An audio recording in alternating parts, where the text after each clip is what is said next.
And I thought that this was very important in Houston, and this is going to be something that's going to be nationwide. So take hold. This is something that's going to really captivate an audience of people that should be doing exactly what they need to do, because that's the reason why Homeboy is in office right now. Let me just say that. And here, I don't know if you guys follow Facebook, if you guys are looking and listening.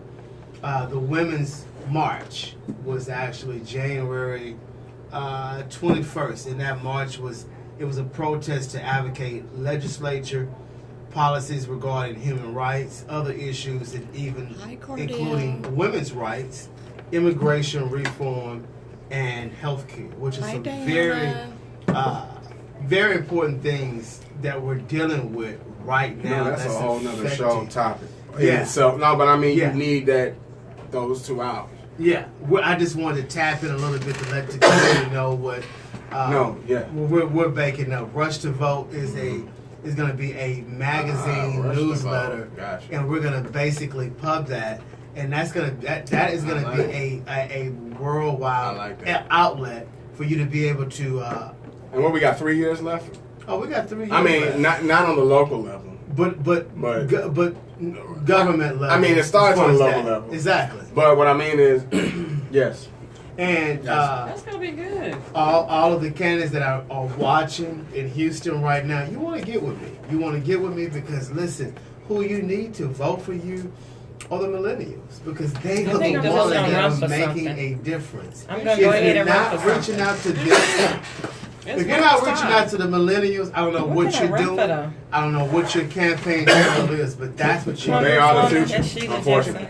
So definitely be looking out in the next 2 weeks. Terry. For Rush to Vote newsletter, and this is going to be a spin out. So I need your support. I want to run for something. And 50%. So if you see me on Facebook tonight, when you launching this Rush to Vote? February 5th. We're gonna February 5th. It's going to be February 5th, right after Super Bowl, that Monday. Where? 2 weeks. Okay, cool. Well, I'm going to have and the it's newsletter. Online well, no, this is a publication as well as an online situation. Well, good. Okay. We should have some at our mix. So we're looking at about 2,500 so copies. Look at it. Of course. Right. We got about 2,500 copies that I'm going to be putting around the city in different districts and different communities. Yeah. To talk about why is it important. Too. Awesome. Why you should be. Listen, here's my deal. You can't continue to complain if you're not going to be a part of the solution. Okay. Right. I can't continue to jump into exactly. Yeah. No. But you know what? Let me see. Okay, but that goes to my point when I said earlier that we right now the African American community, which let me retract that. The black community, I don't like really saying African American. I don't like it either. But I will say, but I got some people that hate. Don't say black. No, that's what we are. We're black. I'm proud to be black. I have no problem with that. I'm brown. And black is beautiful. And you're brown. She's brown. And she's brown. But my thing is that there's an awakening going on right now. Yeah. No, it really is. It's an awakening going on, and it's not just black folks that are speaking out. You have certain white folks that are speaking out. Hi, Michael. You got Max Kellerman on First Take. No doubt. He's talking about Jim Crow laws. This is a white guy. This is a white guy who's the same age as I am. I don't know, you look like you're around my age because we black folk, we age beautifully. You know what I mean? So I'm 41. But yeah, y'all are. Yeah, we're right there. We're right there. Mm-hmm. I mean, but it's an awakening going on. So with that awakening, how old are you? I'm almost 50. Well, then the aging part. Hey, listen, it applies to you too. You aging do well for 50. I'd have given you 40. Oh man, I'll take that. But right now, this is what's needed because our generation is not really like. Sometimes I question: have we failed these so-called millennials? Have we failed them? Do you think we failed our youth? Think so. I think to a certain extent that we have failed them because we've ostracized them. And we've you hoes is tripping. We've not educated them to a certain extent that I think that we should have. We've given up on. We've given up, and we said, "Oh, that's just a new generation." They want to be educated on that. On the flip side, they already initially are just going their own way. Period. Like they think different, they act But why different. are they going their own way? Yeah, like, what are we doing why are we letting like, them? where do we drop the ball? Where they feel like they I don't think we Yeah. dropped the Let me ball just say nowhere. I'm this. gonna tell you, They're They're spoiled. just different. They're They're spoiled. different. We have not They're dropped just no different. ball. But my question nowhere. is, have we spoiled them? We Yeah, have yeah. Or has, Listen. well, are we gonna? I mean, I'm not gonna put it all on this. I know technology has a lot. the to do with it. millennials Technology has have a been lot to do with spoiled it. to a certain degree, and that certain degree Hi, is that Victor. the same type of infrastructure and just technology that they have, we were not privy to that. But- They've got And what was our name? Our names was Generation X. We were Exactly. the Right. first of the latchkey kids. We were the ColecoVision, the The geeks. Atari, we were Right. the Nintendo kids, Right. and they called us Generation X, meaning Exactly. we were so lost. Like And Exactly. my Right. aunt said, we had them worried. I was like, but I how don't did see we? why. But when you look at it, so they felt that they had let us like well, it comes back to a certain word I mentioned tonight. What is that word I mentioned tonight about the millennials? Entitlement. Oh, they are totally. I think the They, millennials. oh my are, God, I'm so sick of And, them. well, with and this here's the entitlement. deal: they're very depressed. They're cyberbullied.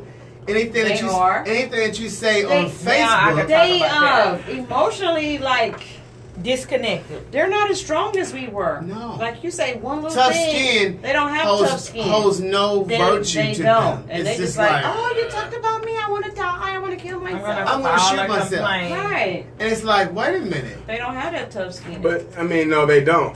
They don't have that tough skin. Because we got. I'm gonna tell you right now. I didn't experience bullying until I moved to the South. Yeah. I was born and And raised a little everybody bit in has a California. definition of a bully. Of I have what? a curriculum. Right. And let's just in keep it a real. kid's book. Yeah. I think California is one of the first few liberal states as far as interracial dating, Right. things like that. So when I moved to the South, and I didn't learn that I was light skinned until I moved to the South. Right. The great thing that came out is I learned how to fight. Right. And now I might, I picked up a few bad things from that, but my point is that we all got made fun of in school. Cool. True I don't care what indeed. color you I are. truly did, but You I know. got tough skin. But we didn't You go can't home say and make too some much. bombs and then come back to Columbine and blow everything or up. try to kill our parents. Or try to kill Like our they parents. kill Well, our parents. Here's my thing. I Because they think wouldn't let them. The parent wanted to use the car, so they kill them. Yeah, like right. I mean, it's like Well, minute stuff that they kill their a parents. lot of over. these parents, they're scared of these kids. They're terrified They're- because they couldn't whoop them no more. They can't discipline them because Exactly. they're gonna go to Well, jail. So the laws. the have government made- rather the discipline them government than us. messed it up. For now, we got these millennials who are sensitive, too freaking soft, Exactly. and Because back in the just day on when their your mama own. said, "I'm gonna whip you," you just had took, fear. You took that, and listen, get in the room. Oh, you getting a whooping. You should have came home. We were looking for you. Right. Blah blah blah. Now these kids are like, "You gonna whip me? You know what's gonna happen? I'm gonna I call. call CPS. I Thank you. call the cops. Ooh, you hit me." So now, No, seriously. For real. so For now real it's though. like For real you though. have to think twice before you actually want to chastise your kid. I've You do. the law But was not what's finna funny is handle me back like in the that. day, let me tell you, I got one of the worst moments of my life because I was hiding corporal punishment letters from my parents. They sent you. I went to private school. Shout out to F.H. Jenkins. I went out to a private Got school. you. They sent us home with that little pink paper because you didn't know if it was gonna be pink one day, blue, or yellow the next. Right. They sent me home with that pink paper, With that pink and I paper. kept hiding that from. I'll never Saying that forget. you got a Let spanking me tell you or something. something? Well, so in my school, we had a guy by the name of. Well, we had a few principals, but one that I hold highly is Edwin Davis. Principal Davis did not play. He was a black man. He did not play with us. And his thing is that I got to be harder I can on you is because the world is going to be harder on you. No doubt. But what happened is that when I would take those letters and hide them, I got into a fight one day with John Rogers. He'll probably be watching. I got into a fight one day with John Rogers in the lobby of the school. And when I tell you, my dad had just happened to pull up, and Principal Davis went there and told me, "Dad, look, I'm finna put this paddle to your son's behind." And then when he told him about the letter and everything, and my dad said, "Look, you ain't bring that letter home."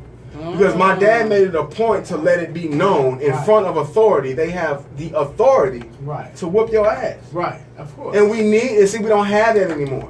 So when we took corporal punishment out of schools and prayer, And prayer. that opened the door. And then we have younger parents Don't talk to my child like that. Don't talk to my child like that. Don't talk to my child. But you know like what? can't I discipline agree them. with you, but here's something that the schools don't do with the teachers. Mhm. I didn't even know this. A lot of these teachers are not being held accountable. Hey, Uh, Raymond. A lot of these teachers, I didn't know teachers don't take drug tests.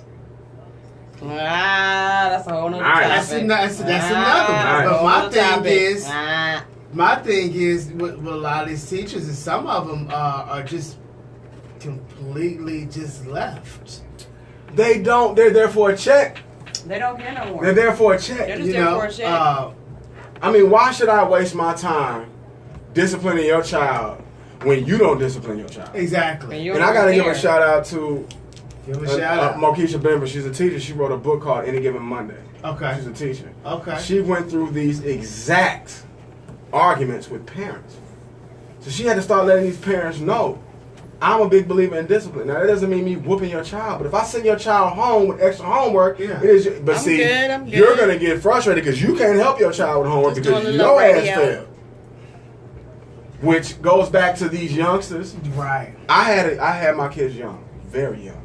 How old is your My oldest one is 23. Okay. But I came from an era where it takes a village to raise a child. No doubt. Not just you.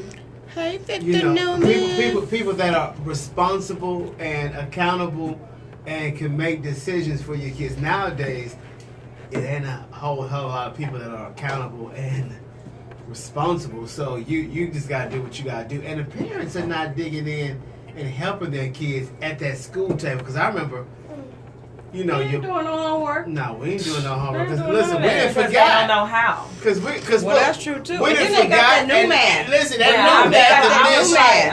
They got that new man That now. new math That new dimension. man. My son was what the my son hell? was talking to me like I was stupid. I was like, New man. watch your mouth, man. That's X over Y.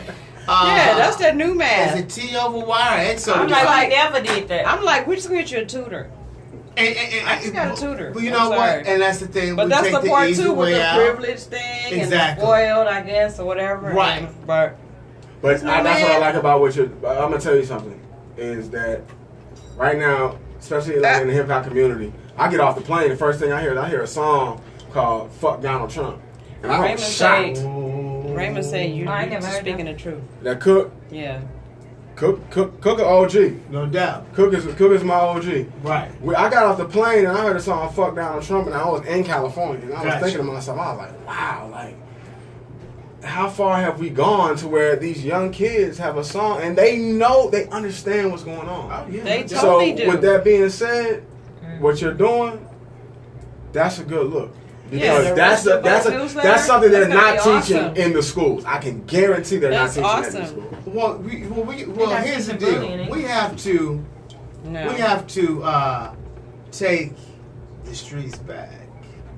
We have to go in the streets and go to the people that's in the streets that's doing things, and we have to be informative. You know, think about it. Let me just go here. Third Ward. I went to Barnaby's. I was going to Barnaby's Cafe. Barnaby's is off of Benz. And let's be real. Everybody holler out Third Ward, this and this. Mhm. But what I'm We don't own that. gentrification Come is on. real. Come if on, y'all man. don't think so, y'all up here claiming Alameda. Come on, man. Half the clubs Come on, y'all don't go even know to- the history. Half the clubs y'all go to in Third Ward ain't even owned by No, us. but black folks They own built. them. Hold on. Taking your money. Half those clubs that y'all go to in Third Ward, black people built them buildings They have. from the Jews. And when I learned And that, we ain't putting our let me money tell you together. something. When I learned from an old man Come on. in the let's barber go. shop. He Let's was go. a shoe shine man. I cannot remember this man's name for nothing. When I was working at Good Looks Barber Shop, the man Alright, told Good me Looks, shout out. black folk built Third Ward, No doubt. and the Sure Jews did. gave it, and I was shocked. I'm like, the Jews gave it, but then when you riding down North and South McGregor and you looking at these mansions, Man, come on. and I guarantee you half these millennials don't know They that. have no clue. They just know that I go to TSU and my cousin go to U of H. That's all they know. So let me ask just one question real quick. What would it take? Do you think this would be hard? And y'all can answer this because this has been a big question of mine. how hard do you think it would be for, I'm going to say third ward. Okay. Let's go. Third ward to be the new, for Houston, and I don't know who else in America has got this going on, but what would it take for us to build a Black Wall Street? That would be awesome. Well, let me go. Let me just say this. You know what that would take? It would take a lot. I mean, I know it's going to be hard now. And whoever I'm going to offend, I apologize to you before I even go there. Because listen, my tone holds no apologies for ignorance towards our people that are not doing what they're supposed to be doing. So listen, if that's the case, my thing is, you got a lot of black people in Houston. They got that cash, but we're so competitive in Houston.